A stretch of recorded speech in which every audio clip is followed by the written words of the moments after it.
What did you think overall of how things went for the defense at Illinois? I thought there's certain things I really liked. I thought we played hard. I thought we played fast. I thought we were physical, flew around, pursued the ball well, tackled well.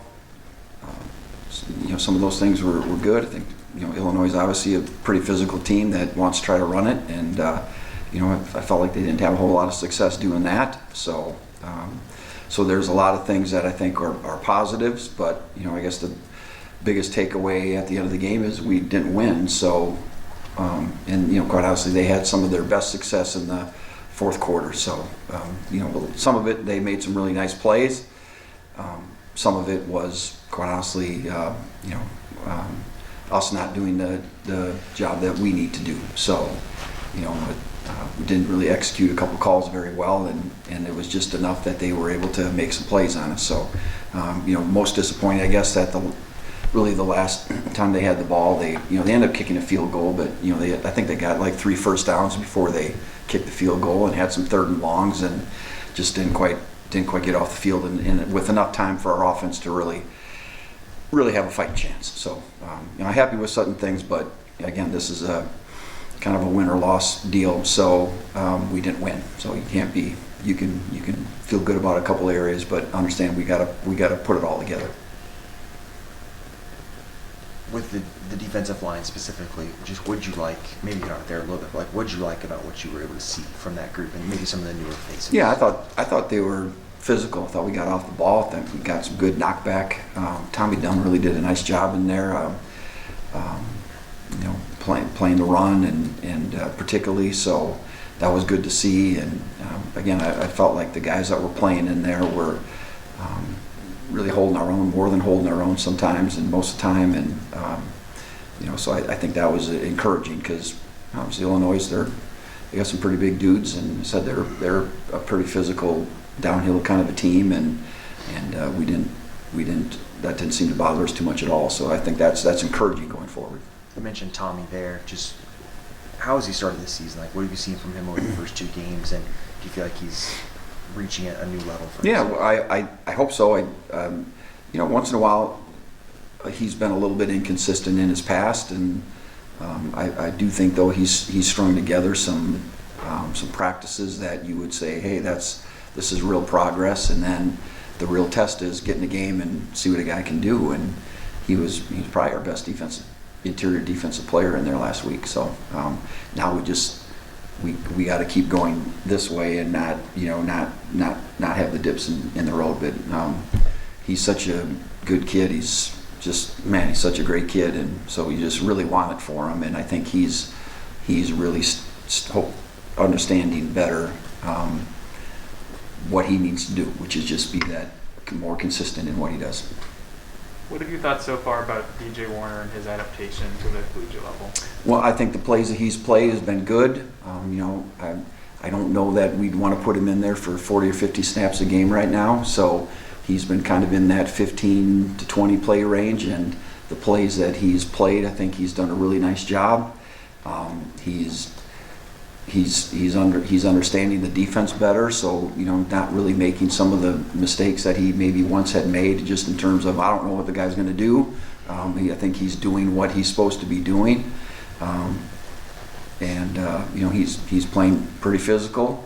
I think the one play, he ended up, I think, missing a sack, maybe one time missed a tackle on the sack, but he really shows what he can do. He's fast, and he's a good athlete, and he's long, and he's got good instincts for that stuff. So we just need to keep bringing him along in a way where he can have kind of more or less like small doses of success at a time, and then we'll see what happens in the future, whether that becomes more or not. But he keeps playing the way he's playing, it gets harder and harder not to want to play a guy a little bit more too.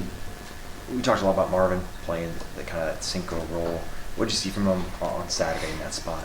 He made some good plays. Obviously, you saw some of those plays. If you ask him, I think he would probably tell you that he needs to be more consistent in what he's doing also. He had probably some couple assignment errors that would be uncharacteristic of him, that things we should, he knows, and we should know. And so but he does everything at a high rate of speed. So, you know, he might make an error, but it gets covered up by just, you know, playing really fast, and you know, quarterback doesn't have time to maybe react and see something because you know, just don't have time to do it, right? So if you're going to make mistakes, you make mistakes at 100 miles an hour. But Mar's been a pretty consistent player. So and I know he's a high effort guy, and he's our most physical player back there. So we certainly count on him for a lot of things. And again, nobody plays a perfect game, and nobody calls a perfect game, me included. So everybody's going to have their moments, but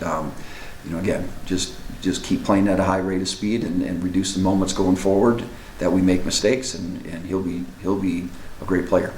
Brian, UNLV's got a new quarterback this year. What have you seen from him? Yeah, I think he's pretty good. I quite honestly, he's not like maybe the thrower the guy was last year, but he does everything else that guy maybe didn't do. So they're probably a more complete offense of how they probably really want to function with this guy at quarterback, because he runs, he scrambles, he can, you know, probably they feel more comfortable him running some option plays and just some design quarterback run things, which they probably didn't do with the guy last year. And I think they're a get the ball out quick, RPO throw, play action pass, naked passes, things like that. He's probably not his. I don't think they want to be like just a drop back throw team, but he does really everything else for them. And not that he can't throw either, because he's really made some nice throws too, like on the run kind of throws and putting it on a dime. So you know, I was worried about the guy last year, but in certain ways, and you know, this guy's brings his own set of worries to us. So I think they've scored 70-some points, you know, and beat Houston from our league. So in the other games, so I think they're a better offense than they probably were last year, and they've got some of those pieces back that we know about, and then you add players like the new quarterback, and they're going to be a big handful. What's it like preparing for a team when you're playing basically 2 times in 4 games? Yeah, well, you know, you want to know what worked for you, and but yet, you know, you don't always want to be exactly the same either, right? Because you know, some things if we surprised them with anything, they wouldn't be surprised. Now they'd have time to see it and prepare for it. So it's trying to find that right mix of, you know, what can we do, right? And some things you do, you're going to do them every week, and you're going to do them. So there's other things that you kind of want to, a little bit more of this, a little bit less of this. So it's trying to figure that out. And as we get going towards game time, we might have this many things right now, but by game time we'll be narrowed down a little bit to a smaller number of things that we're going to do. And whatever we do, we got to execute our plan well. And they've got a pretty tricky offense. They got a lot of stuff going on back there on offense, and you better keep your eye on your work and not just get caught staring in the backfield, or you're going to be in trouble. So those are things that we're really talking about as much as anything. Is we got to really be locked into assignment and eyes. And so if we can do that, we'll hopefully be all right. But they're going to bring a big challenge. Cornell Wheeler had a lot of flash plays, but he was also really visible in terms of directing guys, getting them in the right gaps and everything. I know that was something you talked about in the preseason, how you had to kind of replace some of that with Rich Miller. How has he done in that aspect? Yeah, Cornell's been excellent, and that was a really strong game that he played, and he did have he had a number of tackles and tackles for loss, but yeah, he's flying around and like fitting where he should, and being part of a lot of plays. But you're right. The other part is he's did a really nice job of just directing everybody up there, and we don't have. I don't know that we try not to have put too much on anybody's plate in terms of 1,000,001 different checks and different stuff, but there always needs to be communication, and he's on top of it, and and again he's fast, and he's a good athlete, and he sees things, and so when he's starting to become the total package at that middle linebacker spot, which again was pretty exciting for all of us. Anything else for Borland? All right, thanks, Alan. Okay, guys. Appreciate Yep. it.